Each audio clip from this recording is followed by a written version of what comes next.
Hey everyone, welcome to another episode of Spill the Tea with Tommy D.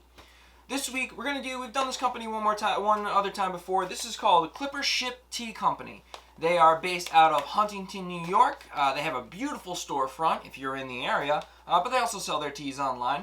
So we're going to go back, we're doing a lot of flavors. We're going to go back to the traditional stuff, alright? So we're going to do, this one is called Bi Luo Chun, which also kind of translates to spring green snail. It is a Chinese green tea. It is from the, I wrote it down because I don't know how to pronounce it, Dongting Mountains of China. So if you remember some of my older episodes, a Chinese green tea, this one is a spring kind of first harvest tea, which the tea seasons in the spring tend to be a little more fragrant, while like an autumn tea kind of has a little more like robust flavor to it. And then this is a Chinese green tea, and we know that the Chinese green teas tend to be pan-fired as opposed to a Japanese green tea like a sencha, which is steamed. So the flavors are a little bit different. So for our green snail, it's nice. You know, there you can see the pure tea leaves. They are twisted up. They're just kind of folded into these little tiny, I don't know. I could see they kind of look like snails a little bit. Maybe more like slugs because there's no shell or anything. But that's not really the point. Smelling it, it's very roasty. Kind of like a chestnut. Very, very good.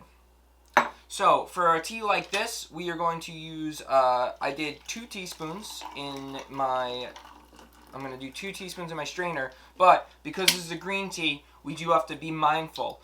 Boiling water will burn the tea leaves and it will result in not great tea. So, I've used 2, my ice cubes are kind of big, you do 2 or 3 if you have smaller ice cubes. This is going to be a 175 steep time. So, I got my 2 ice cubes, cooling down the water, getting it to that perfect temperature, and then we are going to do 2 minutes on our timer. Typically, that's how pure green teas work. In just 2 minutes, 175, 1 teaspoon per 8 ounces. Got my 16-ounce mug here. Here we go. Disney Plus is under fire again because they've decided to pull Dumbo, Peter Pan, and the Aristocats because due to racially insensitive content.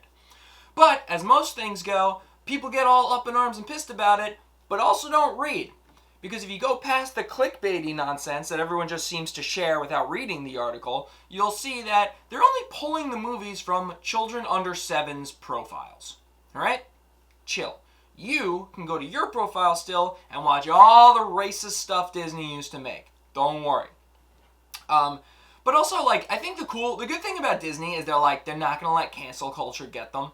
Because they're not pulling these movies entirely off. All they do now is, even on your profile, they post like a little disclaimer. Basically saying like, hey, the stuff you're about to watch, kind of racist. Alright? Are bad. Not the best move. It was bad then, it's bad now. We're going to keep it though, and we're going to learn from it. And I think that's good. Don't let them get you, Disney. But if you're also thinking that these movies weren't that bad, yeah, Dumbo had a scene with a group of crows, and they kind of were reenacting that like minstrelly show that they used to do back in the day, where people would like wear blackface. They don't wear blackface because they're crows.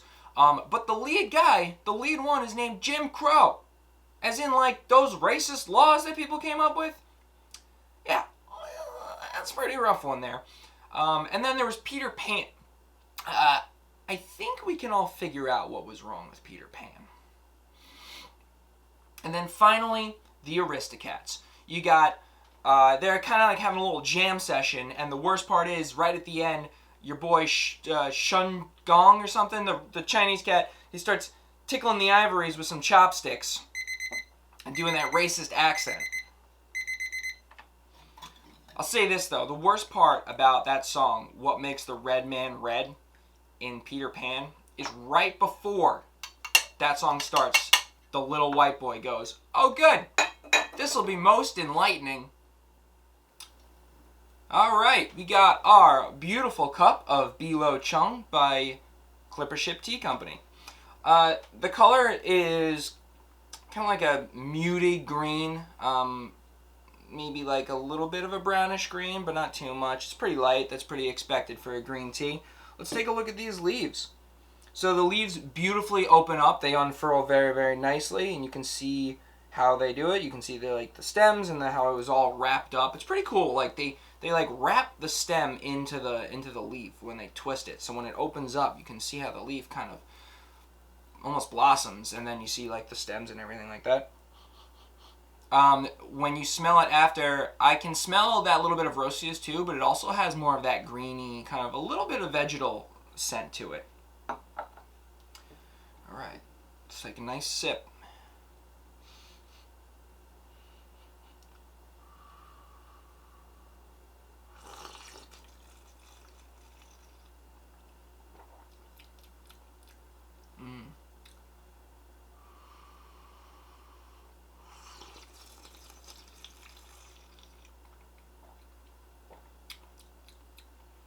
So it's very, it's definitely more of a lighter body tea. Green teas tend to be. It has a little hint of sweetness from the green tea leaves.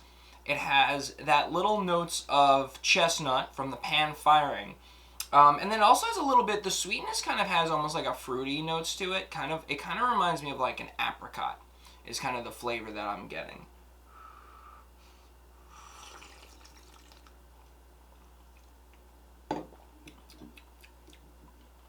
Yeah, very good. Kind of just this like kind of combination. And now again, these aren't, doesn't have apricot in it, doesn't have chestnuts in it, but these are just the nuances and the undertones and overtones that the tea leaves naturally have, which is what's fun. I know everyone loves the flavors and like Wookie Cookie and all these awesome flavors, but like this is what it really comes down to, is tasting these subtle nuances in these beautiful tea leaves that someone in China handpicked and rolled up for this guy right here and these folks right here.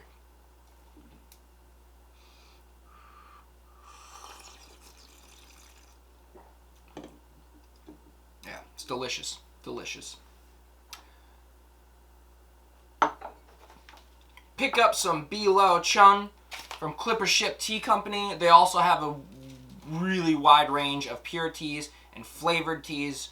They are a wonderful company. They also have really nice, if you're looking for infusers or teapots, it's beautiful. They kind of have, they're closed off a little bit of the shop right now due to COVID, but you can still go there in Huntington, New York and enjoy it right there. So, until next time,